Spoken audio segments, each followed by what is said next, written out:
वर्तमान भारतीय जनता पार्टी सरकार जेतेबेले गोटे सर्कुलर जारी कले जे एमएलए एमपी माने 15 जन शिक्षकों ट्रांसफर पे सुपारिश करें एवं ताको अग्राधिकार दिज्व यह एक भूल निष्पत्ति थिला सेतेबेले आमे कहिथिलु एवं मान्यवर हाईकोर्ट मध्य ताको नापसंद कले अर्थात सरकार गोटे अक्षमणीय अपराध करिसंती। मु आपनको पचारिବାକୁ चाहे को 15 जन को सेमाने ट्रांसफर पोस्टिंग पे सुपारिश करेंगे एवं या फल कौन है जे शह शह शिक्षक आसिक एमएलए एमपी मान कहले आमर टिके सुपारिश कर जाफल कि एमएलए माने चापग्रस्त हेले एवं एथिरे अनेक घोटाला मध्य हैला एवं पैसा पत्र कारबार एमिति हेची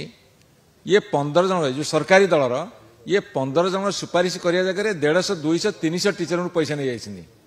एटा गोटे अति अक्षमणीय अपराध। तेणुकरी एभली भूल निष्पत्ति सरकार विरत रहिबा दरकार। आमे डिमांड करूचु ए निष्पत्ति बंद कर।